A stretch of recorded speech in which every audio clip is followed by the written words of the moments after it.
lo que vamos a observar a través de técnicas de preparaciones microscópicas, coloraciones, dos cosas. Uno, identificar el agente patógeno a través de su morfología o estructura presente en esa lesión a través de esa preparación. Y dos, es observar justamente las células que participan, que son los polimorfos nucleares, los leucocitos, ¿no? Macrófagos, que son los que normalmente suelen estar presentes en esos focos inflamatorios o infecciosos. En esta oportunidad nosotros tenemos acá 3 láminas. Miren, el objetivo es este, ¿no? El objetivo es, teniendo un poco para complementar lo que ya hemos estado viendo acerca de los mecanismos de defensa, la importancia que tiene la fagocitosis, ¿no? La fagocitosis, que sabemos nosotros que vendría a ser la primera respuesta inmune, ¿no es cierto? Porque vendría a ser la segunda barrera de defensa, pero es la primera respuesta inmune porque eso se lleva a cabo, obviamente, cuando el patógeno ya atraviesa la primera barrera. Y eso es importante porque sabemos nosotros que ahí hay una interacción importante desde el punto de vista molecular entre el patógeno, entre el fagocito, después el mismo proceso de fagocitosis, el asunto de la digestión interna, luego viene el proceso. ¿Cuál es primero, la fagocitosis o la inflamación? ¿O la inflamación viene cómo es? Primero la inflamación o la fagocitosis primero y después la inflamación, y cómo evidenciamos nosotros ese proceso inflamatorio. Primero la fagocitosis. Se supone que a través de llegar el patógeno vienen los fagocitos y ahí empiezan, digamos, la liberación de sustancias quimiotácticas, sustancias interleucinas, leucinas, que son las que van a aumentar se entiende. A ver, ¿cuáles son los signos de una inflamación? ¿Cuáles son los principales signos de un proceso inflamatorio?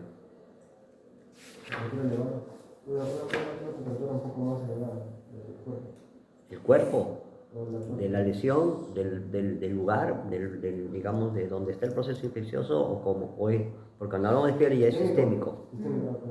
Cuando es fiebre, obviamente sí. La fiebre también es una respuesta en la cual nos dice, bueno, acá no lo vemos, hay algo interno que está causando esa respuesta, ¿no?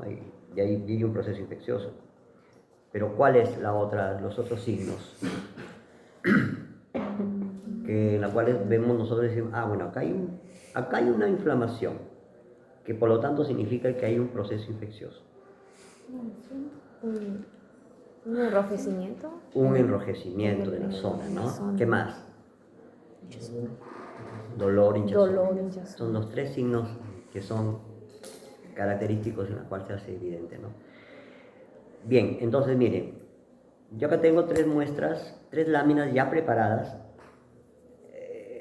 Obviamente, primero, por ejemplo, esta muestra de acá que ustedes están viendo, esta muestra de acá es una muestra una muestra coloreada, una extensión que ya saben ustedes, toda coloración, todas láminas coloreadas, siempre, primero, antes de colorear, se tienen que extender la muestra, pues. Ahora, ¿qué muestra proviene? ¿Qué muestra es esta?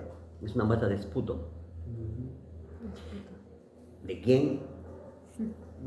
No interesa quién, ¿no? Pero digan a qué. O sea, ¿para qué se toma una muestra de esputo? ¿Y de dónde proviene? Provienen de personas que se supone, que se sospecha de una tuberculosis. ¿Está bien? De una tuberculosis. Nosotros no podemos procesar acá una muestra de esputo en laboratorio, porque el nivel de bioseguridad es nivel de bioseguridad tipo 1. Y para trabajar con muestras de esputo de pacientes, más aún que tienen sospecha de tuberculosis, tenemos que trabajar en un laboratorio que tenga todas las condiciones, ¿no? Más que nada de seguridad. Ahora, la muestra de esputo se recibe desde el punto de vista clínico, estoy hablando a nivel de laboratorio, se recibe en frascos plásticos de boca ancha, no es necesariamente estéril, porque la muestra está contaminada. Y se recepciona la muestra de secreción bronquial, hay una expectoración y se recibe. Ahora,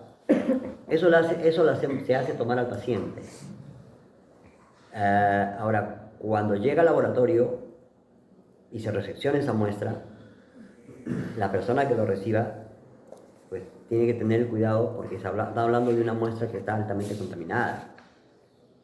¿No? Altamente contaminada.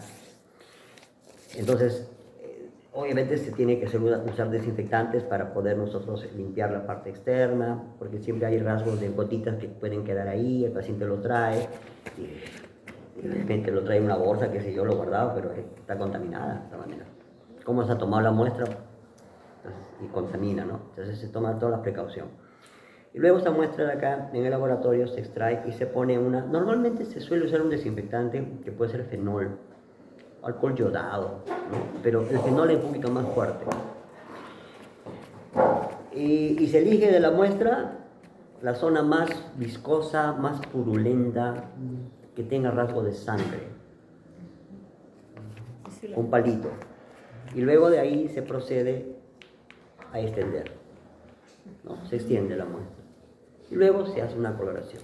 La coloración es una coloración especial, una coloración de Ziehl-Neelsen, que es una coloración que permite, en este caso, miren, usa en el Ziehl-Neelsen, no sé si ustedes han escuchado esa coloración, usa un colorante fucina fenicada,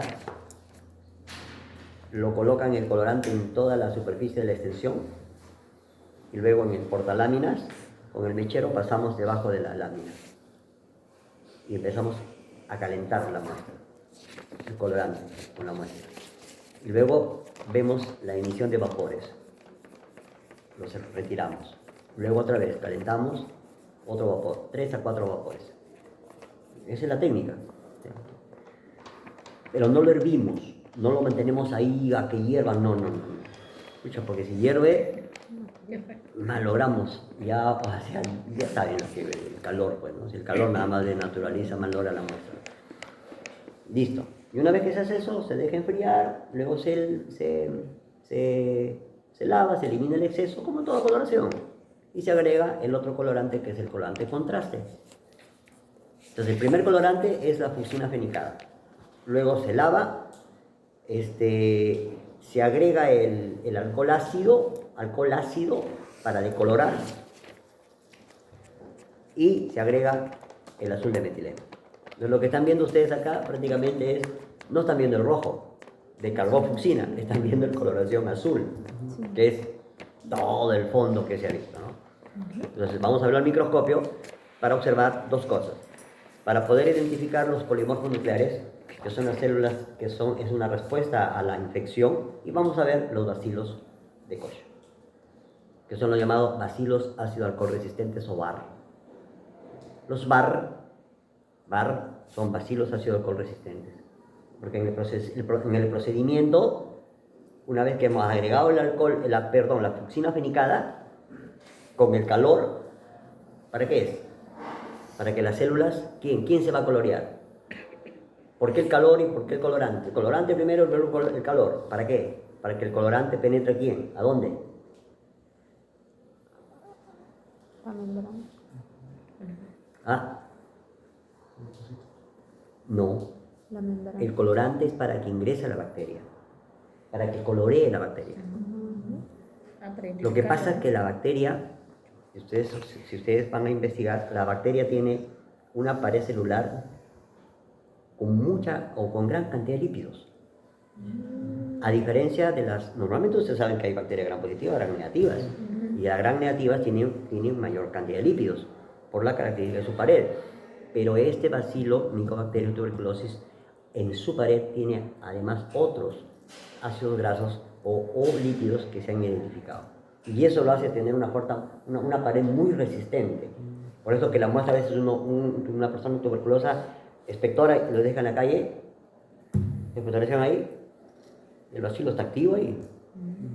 Está activo porque está además con toda la mucosidad y está dentro y el bacilo ahí, más su pared, o sea, es muy resistente. Muy resistente. Por eso que esa técnica permite que el colorante penetre. Y luego cuando agregamos el alcohol ácido, miren, no es alcohol acetona, alcohol ácido, ya el alcohol ácido ya no decolora, ya no lo decolora. Por eso que dice bacilo ácido alcohol resistente. Una vez coloreado, ya no se decolora con el alcohol ácido.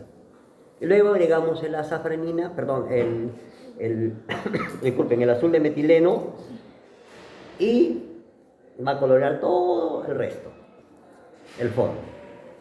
Entonces vamos a ver bacilos alargados de color rojo y polimorfos nucleares. Eso es lo que vamos a ver en una muestra. La segunda muestra corresponde a una muestra de secreción uretral. Secreción uretral. ¿Ustedes se imaginan cómo tomar una muestra de secreción uretral? Primero, hombre o mujer. Esta muestra de secreción uretral es para evidenciar, o mejor dicho, proviene de un paciente que se sospecha que tiene una infección de transmisión sexual. Es decir, en otras palabras, gonorrea, por ejemplo. La gonorrea. Entonces, normalmente es en el varón. Meato urinario del varón, siempre cuando está ya prácticamente con un cuadro clínico, digamos, ya avanzado o ya con...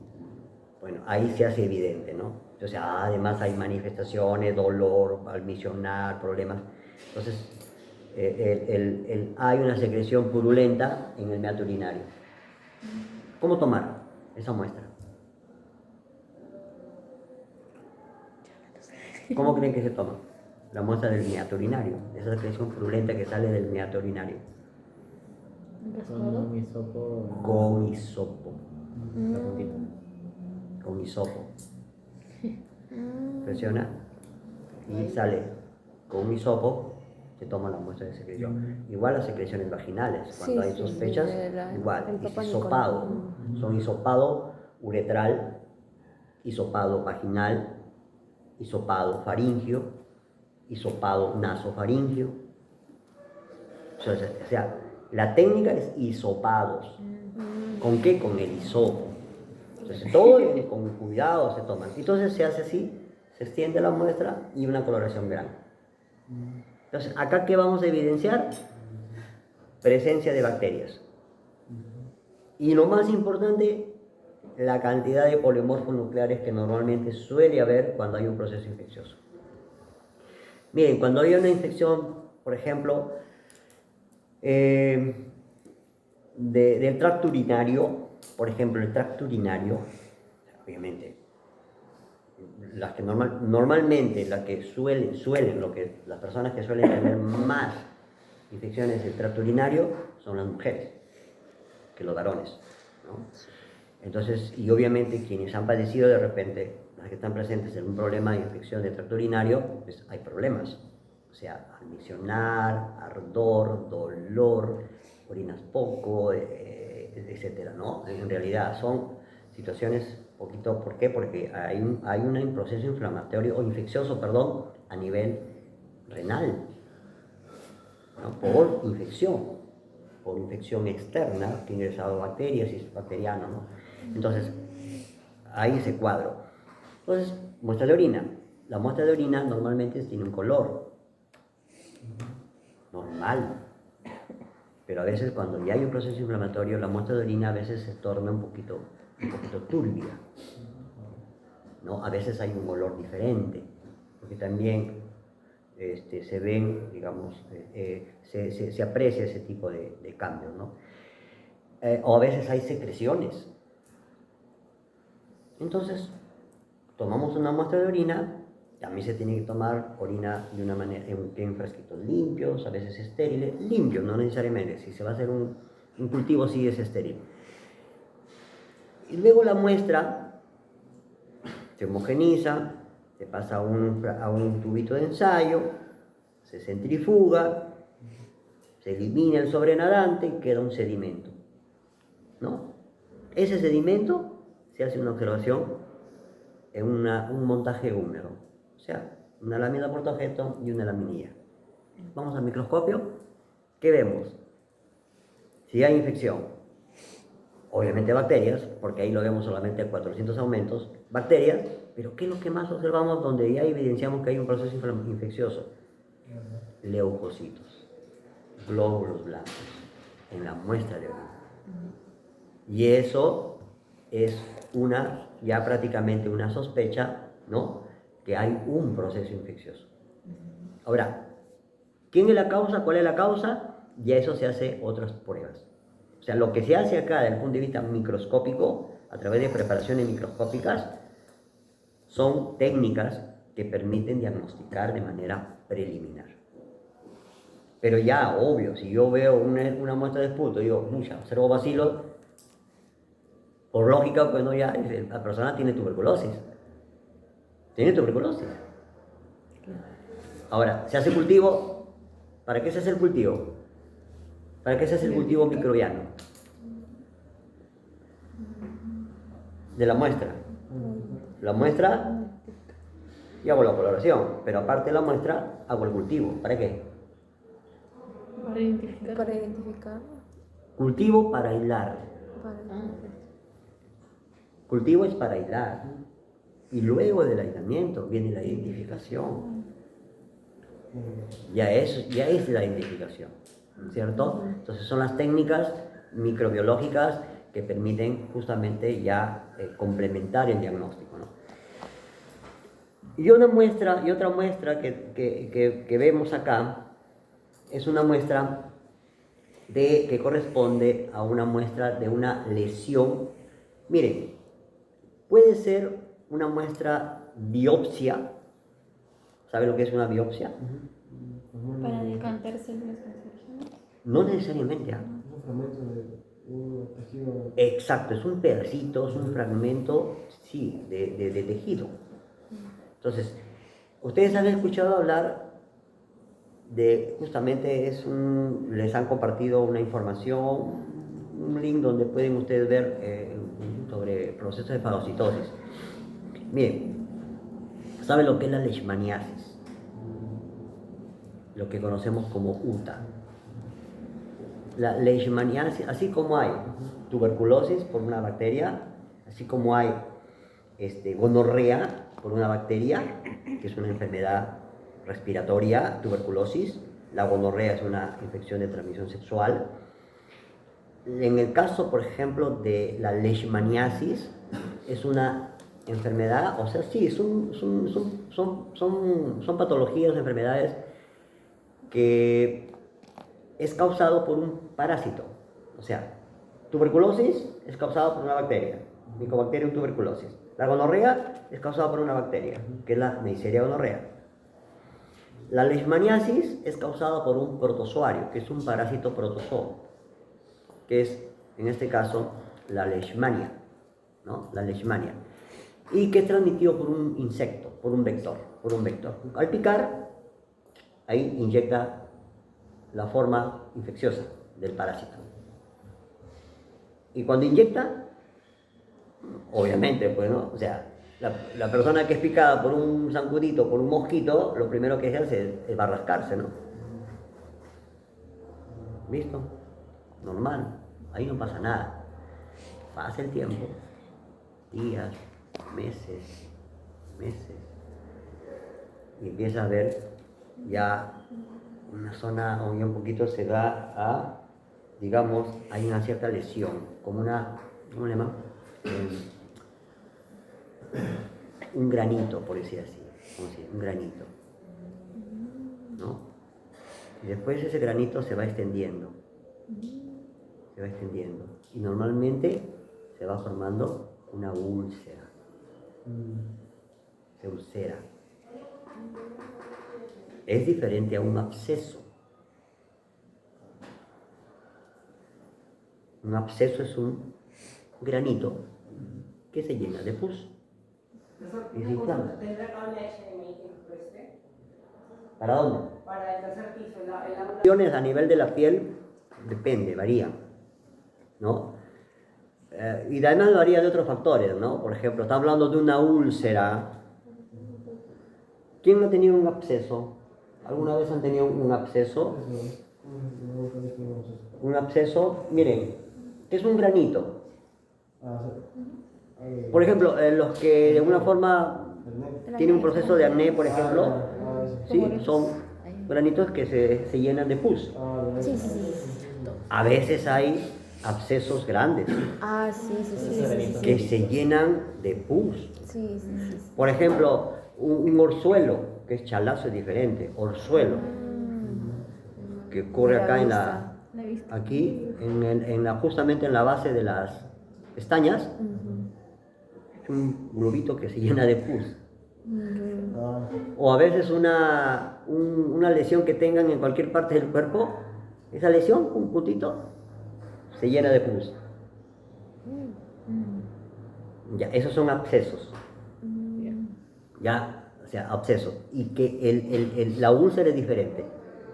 Porque la úlcera es cuando el tejido internamente se va, digamos,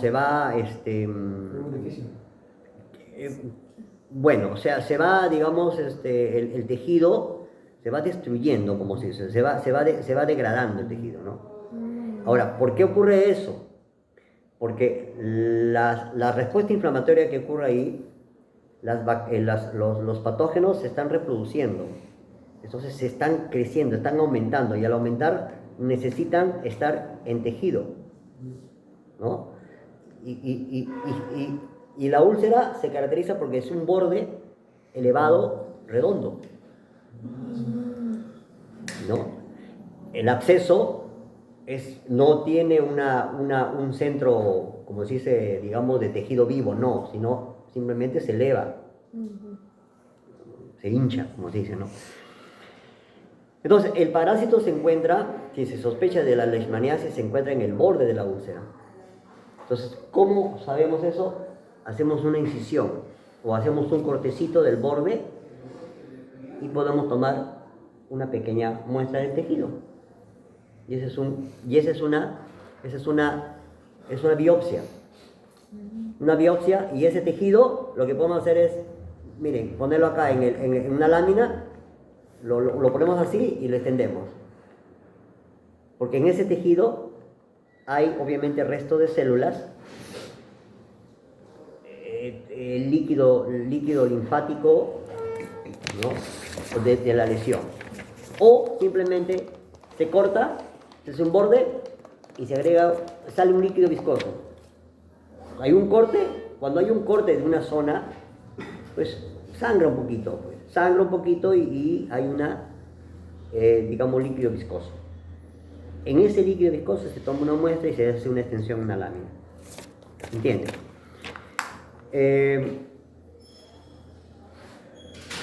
Y lo que vamos a ver acá justamente es una extensión de esa lesión.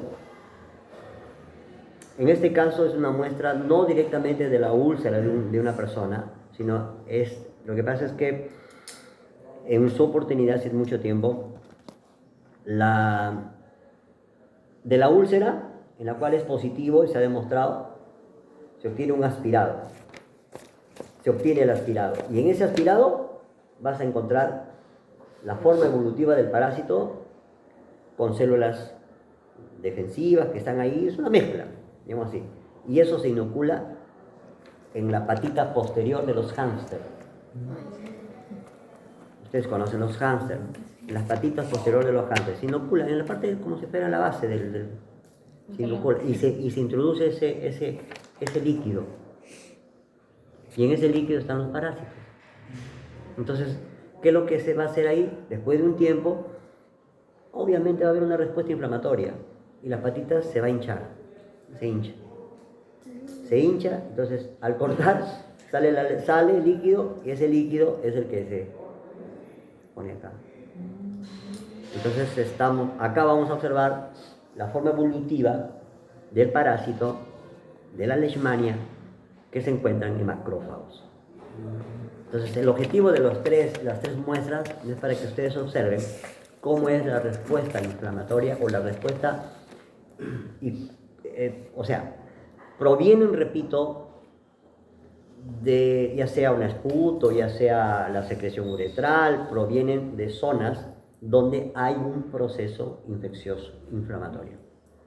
Y en todos los procesos inflamatorios infecciosos siempre hay algún patógeno o alguna célula dañada, pero siempre hay la presencia de leucocitos, glóbulos blancos, neutrófilos, polimorfos, macrófagos, etc. No se olviden, pues estamos hablando de un proceso en el cual es la primera línea de defensa que tenemos con respecto a respuesta inmune, que son las fagocitosis.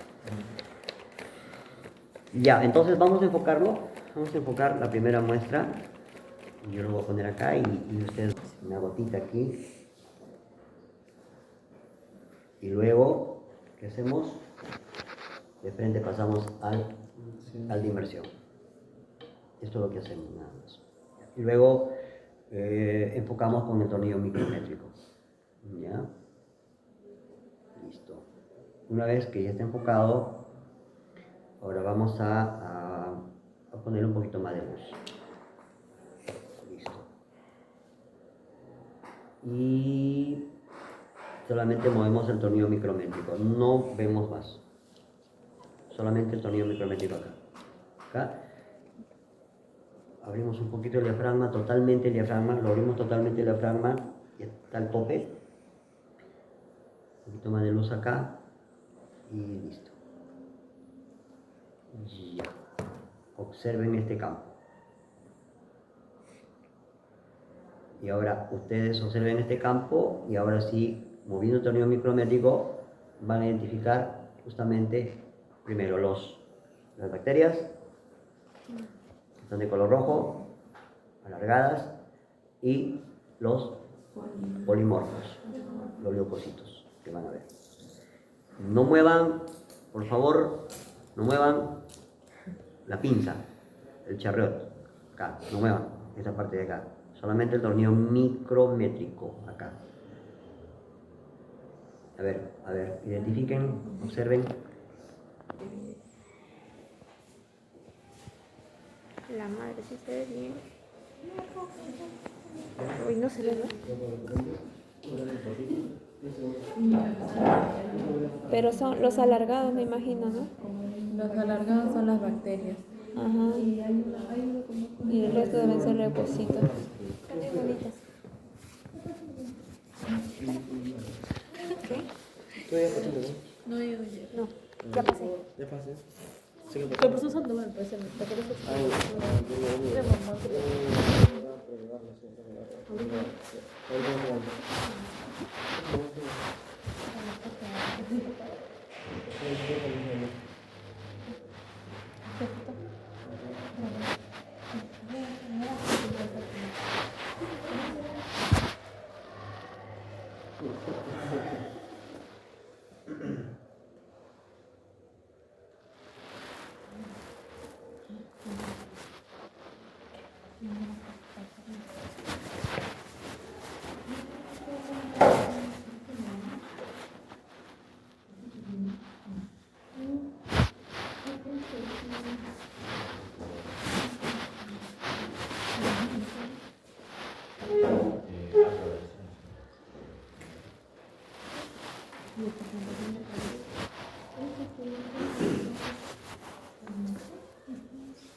Sí.